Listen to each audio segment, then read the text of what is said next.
Start. Sir, before the House adjourned for lunch yesterday, I had started speaking on the Essential Commodities Amendment Bill. I have got here with me the bill as introduced. In the statement of objects and reasons, the government pointed out that in certain cases it might be necessary for them not to award punishment prescribed in the law as it exists at present, but to forfeit a part of the deposit.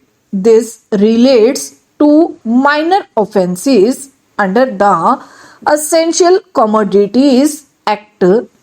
I can quite understand this, and generally, therefore, nobody would oppose this thing, but the question that I wish to raise in this connection before the House is the manner in which this act is being implemented by the government and also by the state governments.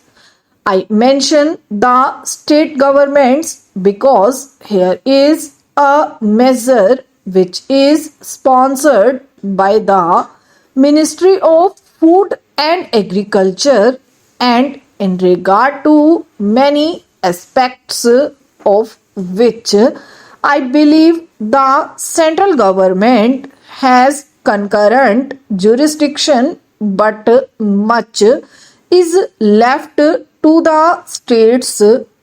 Our experience has been, especially in the state from which I come, namely West Bengal, that this act is not implemented properly by the state authorities because of various connections of certain people high up with the big business and others indulging in speculation, hoarding, and so on. The result has been that whatever should be done has not been done.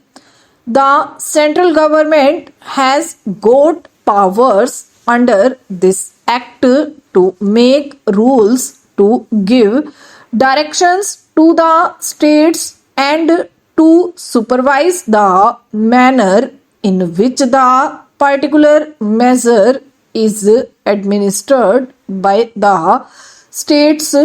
We found that much that should have been done was not done. What is the use of talking about punishment of the small fry? Certainly, if they are guilty, they have to be punished, and the smaller the fry, the minor should be the punishment. I agree there, but the point is that the act is not properly implemented. We should like to know from the government as to how many cases have been started under the Essential Commodities Act.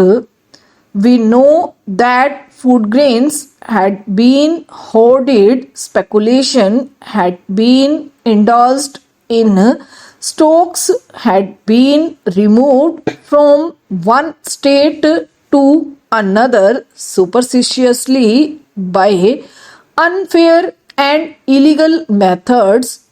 These should have attracted the attention of the Essential Commodities Act. The act was passed in this parliament with a view to putting a check on speculative rise in prices. When it came to the question of practical implementation of this measure, we found that the government had failed. Now government should say something about it. When government seeks to amend an act, it should tell us as to how the parent act which is proposed to be amended has been implemented. Is it the contention of the government that difficulty arises because this particular provision is not there in the act?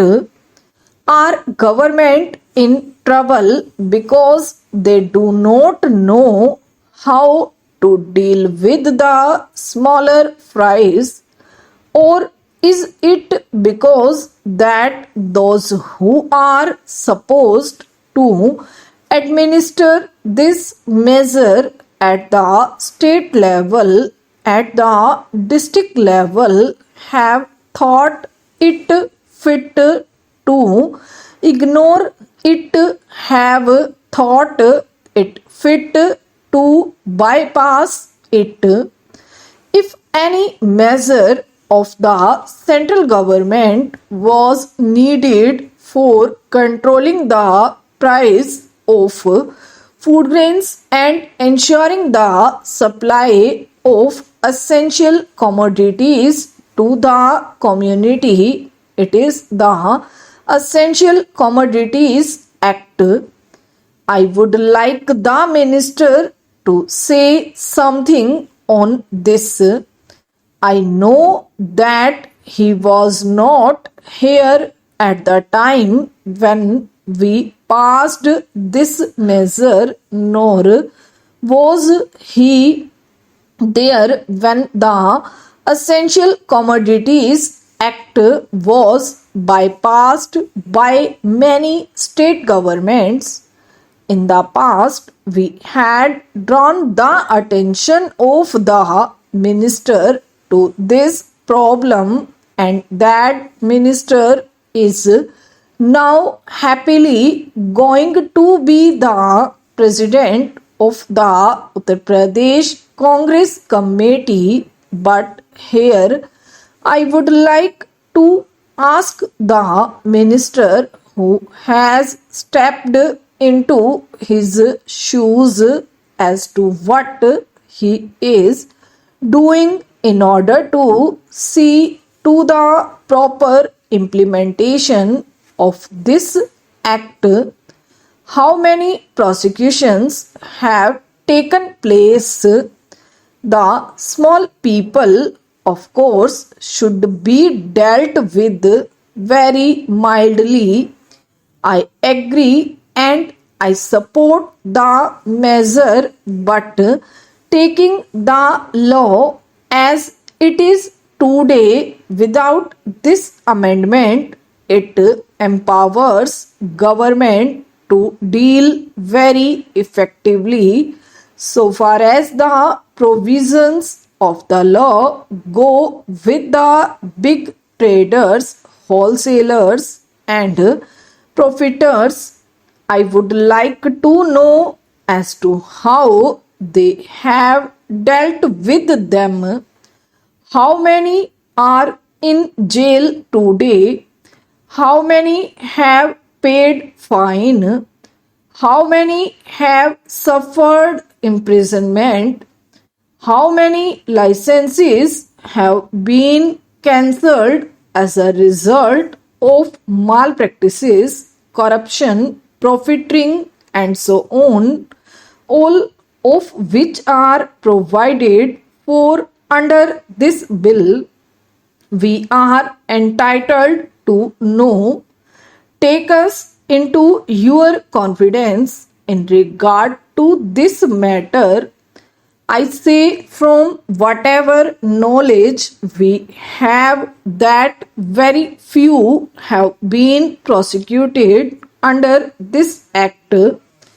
If it is so, it is not because our black market trade has suddenly become white market trade, or those ambitious people have suddenly become virtuous with the succession in the office of the food minister by a new man